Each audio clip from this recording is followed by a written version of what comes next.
Well, they rattle, they're noisy and screech when they go around corners, but it looks like the Pacer trains will have to be tolerated by Northern Rail passengers for longer than expected. Yeah, the Chancellor George Osborne had said they'd be scrapped as part of new franchises for Northern routes, but it appears that might not be the case for some routes. Here's our transport correspondent, Judy Hobson. They're the most dated, cramped and uncomfortable trains on the network. But in the autumn statement, we were told this. We will tender for new franchises for the Northern Rail and TransPennine Express, replacing the ancient and unpopular Pacer carriages with new and modern trains. But this week, a bit of a backtrack. There may be odd routes where they still have a role. Gentlemen, straight towards me, please.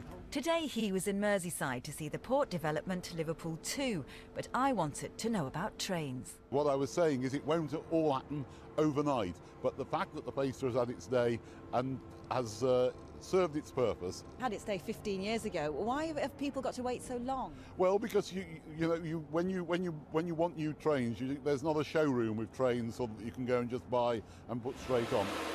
Pacers are supposed to be scrapped by 2020 because they don't meet new guidelines on wheelchair access, but some are likely to remain.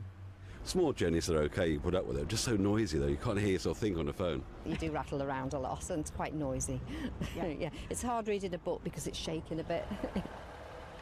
Pacer trains were brought onto the network in the early 1980s and they were supposed to be a short-term stopgap because of lack of rolling stock.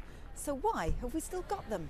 It's a mixture of a lack of investment and a lack of forward thinking. We've been very slow to electrify the railways in the north of England, and that would have been the great excuse. Electric trains are much more reliable and cheaper to operate. So had we had the kind of rollout that in the southeast of England they've had, then we'd have seen them replaced many years ago.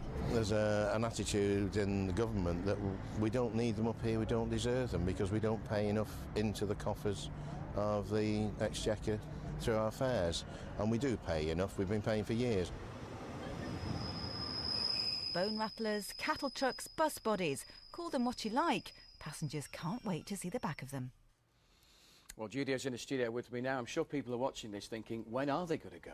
Absolutely. Well, it could be another 5 to 10 years. Some rail experts think we could be well into the 2020s before they finally get rid of them.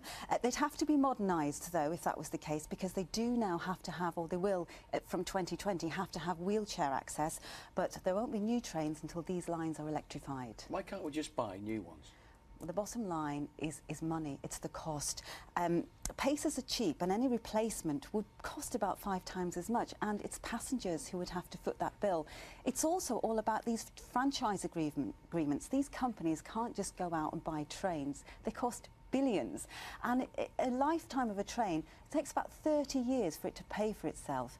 On a more positive note, the government has said it's going to upgrade the system, it's going to make it a world-class transport system, and rail passenger groups are saying that they think the government's finally listening. But obviously, as we've seen there, some of these passengers, these trains can't be scrapped soon enough. Judy, thank you very much.